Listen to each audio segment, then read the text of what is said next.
ladies and gentlemen, and welcome to episode number 13 of NWA Chicago, which is episode number 11 of NWA Main Event Showcase. So here we are, Tuesday, week 4 of September. As you recall, we are now in the on-demand time slot on ESPN. We are taping these on Tuesday, and instead of releasing them on Friday, we are going to just release them on Tuesday from now on because it just makes more sense to me. So, let's run the show. In a terrible pre-show match, Xia Brookside and Scarlett Bordeaux defeated Miranda Salinas and Aspen Rose in 11:38 when Xia Brookside defeated Aspen Rose by pinfall. 30 E+ for the match. Everyone had a decent above 25 performance, so between that 25 to 30 range, I think it's pretty good. Flip Gordon, again, does some good work at ringside. He's managing Scarlett Bordeaux, if you didn't remember. And now we move to the main card. In a terrible match, Alpha Female defeated Christina Von Eerie in 11:21 by pinfall. Von Eerie gets a 33, Alpha Female gets a 28. Alpha Female seemed off her game. 34 E+, decently happy with that one. And the match got the show off to a strong start. The Alpha Female grabs a mic after the match, and she says, "The last few weeks, the Alpha Female has been off her game. It all started when Tennille Dashwood interfered in my NWA World Women's Championship match. I earned that match through hard work, and Tennille called that into question. Then, somehow Tennille defeated me by countout in a number 1 contenders match. And to top it off, I let that little girl Toni Storm beat me in the Battle Royal at All In." I forgot to capitalize All In. "That all changes tonight. Tonight the Alpha Female gets back on track. I will continue my quest to become NWA World Women's Champion.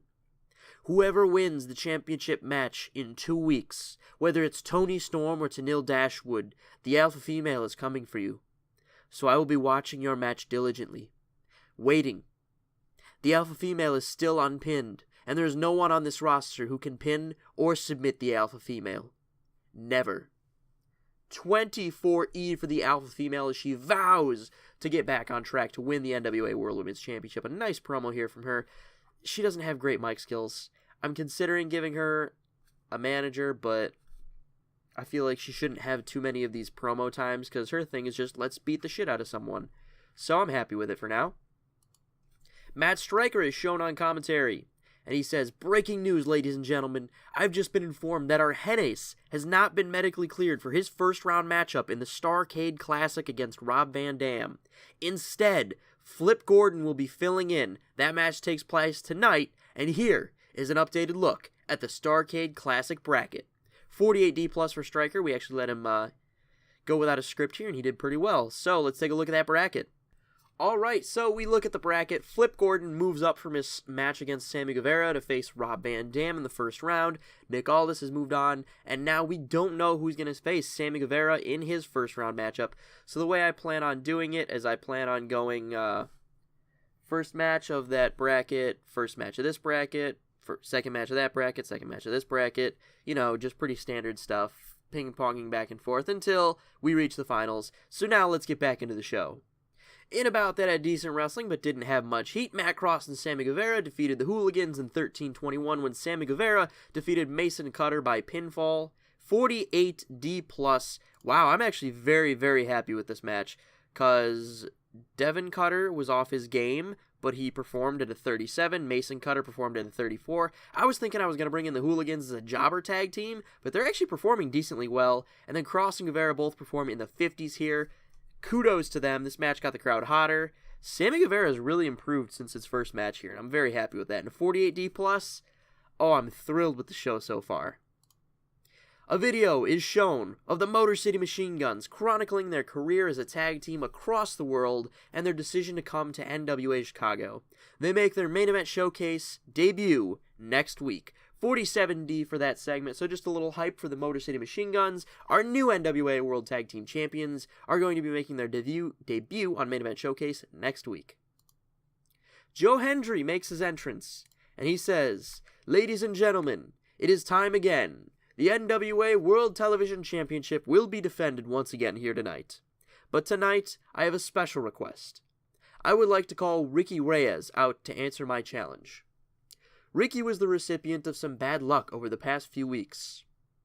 Ricky was robbed of a tag team championship match but also robbed of his tag team partner by Petey Williams and Scott Steiner.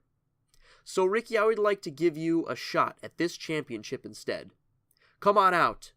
So that was rife with spelling errors as I was reading it. That was really bad. 37 D- for Joe Hendry. Happy with that. Joe Hendry has pretty good mic skills, and that's why I love having Joe Hendry on the rosters. That man can talk, and he can hype a match. So, Joe Hendry versus Ricky Reyes.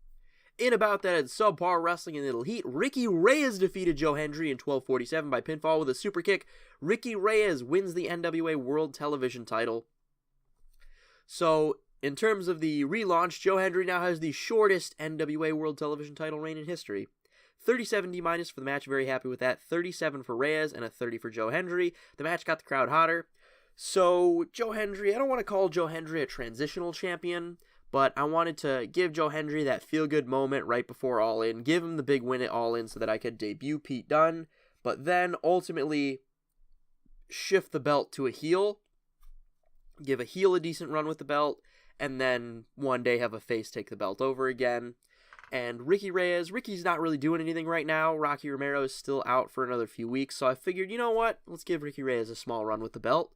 He's a decent performer. He's got 37 performances. That's what we need to maintain our deal with ESPN. So, Ricky Reyes, since he's going to be competing on TV every week, might as well have the better performer have the belt right now. So, that's what went into the decision to have Ricky Reyes take the title here. Number one contender, Toni Storm, enters the NWA arena, and she says, "How are you all doing tonight? You all excited? Because I sure am pumped. At All In, I became the number one contender to the World Women's Championship. I plan on taking that championship home with me in 2 weeks when I beat Tennille Dashwood in this ring. Tennille has had it far too easy in the NWA. Who's she really beaten aside from Kaylee Ray? I can't even remember. Tennille doesn't have an impressive pedigree here. Me? I beat 9 other women at All In to earn this chance. 33E+, as she's interrupted by Tennille Dashwood. Holy shit. Tennille Dashwood comes out from the back with her NWA World Women's Championship, and she quickly makes her way into the ring. And Dashwood says, "Would you like to repeat that to my face, Toni? You sit there and talk about how easy I've had it in NWA Chicago. How about we look at you? You've been in this company for what? A month? Who in the hell have you beaten? How many matches have you even had? You had a golden opportunity in this battle royal. Don't forget that. You didn't have to beat anyone. You simply had to throw them over the top rope. Me? I beat the NWA World Women's Champion Kaylee Ray in the middle of this ring. I beat the alpha female one-on-one. I've done a whole hell of a lot more than you have, Toni. You're just a flash in the pan. You're going to get this match, you're going to lose, and you're going to fade into irrelevance. Me? I'm going to win, retain my NWA World Women's Championship, and I'm going to be the greatest woman in NWA history. So just think about that the next time you want to come out here and run your mouth, Toni." They stare each other down. Toni's the one that leaves the ring first, showing that Tennille is the master here. Tennille did a masterful job improvising interaction with the crowd. This somehow got a 62C. It was based off of Dashwood's microphone and Toni Storm's overness. I don't know how it performed this well, but oh my lord, am I happy it did. Wow. Fantastic women's segment there, building to their match in 2 weeks' time. And now, in about that didn't have much heat and terrible wrestling, Tessa Blanchard defeated Leia Vandale in 8:08 by pinfall. So Tessa Blanchard just trying to expose Leia Vandale here. 34E+, 33 for Vandale, 27 for Tessa Blanchard. Just want to get Blanchard a little bit more over. Leia Vandale, obviously, with the post-WWE, is decently over here. I don't know. I think I might cut her, actually. I brought her in hastily because her contract ended, and I went, you know what?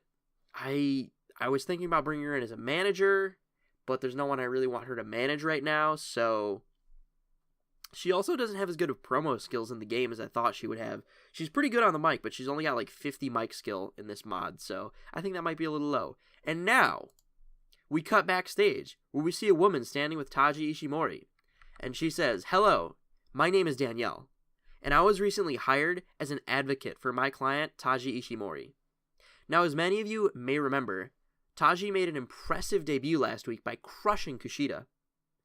Now that begs the question, why was my client left out of the Starrcade Classic? Surely an athlete with the pedigree of Taji Ishimori makes an impressive case as a no-brainer for the tournament. Because of this gross oversight, I implore Billy Corgan to allow Taji Ishimori to bypass the tournament entirely and be named the #1 contender for the NWA World Heavyweight Championship. If Mr. Corgan is a truly smart businessman, he would have no issue with booking this match promptly. It is a very savvy decision both for the competition within your company, but also a very good monetary decision. Who wouldn't want to see Ishimori in the ring with Cody? So Mr. Corgan, when you decide you're ready, please contact me. So we have Summer Rae brought in here as Danielle, her real name, to manage Taji Ishimori. I expected this to do better. It got a 35E+. I'm not exactly sure what happened here. I know that Summer Rae is decently over, at least in the 30s, and she has like 70 mic skills, so I expected this to be pretty good. It was based off her mic and Taji Ishimori's overness, and Taji Ishimori, I think he's in like the 50s in overness, maybe the 40s, but still, he's pretty over, so I expected this to be a lot better than it was. This might drag down the show a little bit, but it's still decent, 35E+. The debut of Danielle, the advocate for Taji Ishimori. My plan is to kind of use her in somewhat of a Paul Heyman role, where she's the advocate for Taji Ishimori. Now we move on to Rob Van Dam versus Flip Gordon, the main event, which is a Starrcade Classic match. And in a decent match, Flip Gordon defeated Rob Van Dam in 9:39 by submission. Flip Gordon with a 41 and Rob Van Dam with a 44. This was a high spots match, so that's why it didn't go very long. 47D. Flip Gordon pulls out the victory and beats Rob Van Dam here. And then after the match, Van Dam is sitting in the ring stunned. He can't believe that he just lost. But Flip Gordon helps him to his feet. The two shake hands, and Rob raises Flip's hand, and he gets a microphone. And Rob Van Dam says, "Damn, I have to say, this Flip kid is the real deal. I mean it. Flip Gordon may be one of the best I've ever wrestled. Now, I've tried to keep this quiet for a while, but now seems like the right time. When I entered the Starrcade Classic, it was with the intention of winning. Obviously, I could go on to Starrcade and win the NWA World Heavyweight Championship so that I could retire on the top of the industry. Obviously, a first-round knockout wasn't what I expected. But now I can feel it. It's time to hang him up. I'm 47 years old. I've wrestled all over the world. So this is me formally retiring from the business. I wanted to thank all of my fans that have been with me through everything. From those first days in ECW to these last days in NWA Chicago. Thank you all so much. You have no idea what you've meant to be. What you've meant to me. 56 C-. Rob Van Dam retires here. Rob bows to the crowd. He worked the crowd well. He also invented a new catchphrase in his retiring segment. I don't know what the catchphrase would be here, but he invented it. So this explains the Argenis injury. The Argenis injury obviously is a work. He was cleared, but the plan was for Rob Van Dam to face Flip Gordon in the second round, and then Flip Gordon go over Rob Van Dam. Rob Van Dam retires. However, Rob Van Dam is planning on retiring within the next few weeks, and we would not get to that second round matchup before he retires from active in-ring competition. So we had to have the Rob Van Dam Flip Gordon match sooner, which is why it is here now. And so Flip Gordon upsets Rob Van Dam. I wanted to have it be that quarterfinals matchup, but here in the first round, it does make it a little bit more shocking, but it's not exactly where I wanted it to be placed. So that is it for the show. In terms of this show, we definitely got a D+. There was a lot of D+ segments on the show, a lot of D segments, not really many E segments, and a few C segments. So let's see. We got a D+ 50. The show increased our popularity in 18 regions, and now let's take a look at what we got on television. Alright, so that episode of NWA Main Event Showcase was held, as always, in the NWA Arena in front of 1,662 fans. We went back up to a .07 on television. That's 53,700 viewers in that on-demand time slot from ESPN, which may wind up being a saving grace here, as it is also bringing in a ton more revenue for us. So it's actually letting us improve our production values. I improve the live attendance or live event production, so I'm hoping that we see an increase in attendance with that, but it's also giving us money to potentially bring in some more talent. I won't say who, but there's definitely a lot of people that I'm looking at. I don't want to bring in a lot of mainstream talent, as I constantly reiterate, but I'm thinking I might start bringing in more mainstream talent. I'm also considering cutting the show down to an hour and cutting a lot of the roster. Right now we have 54 people on the roster, and it's recommended that we have 20, so I might purge the roster and just cut it to a 1-hour show. I feel like I'm not getting to feature everyone that I want to feature on a week-to-week basis, so I'm not sure about that. We will see in the next coming episodes. So I want to thank you guys for watching.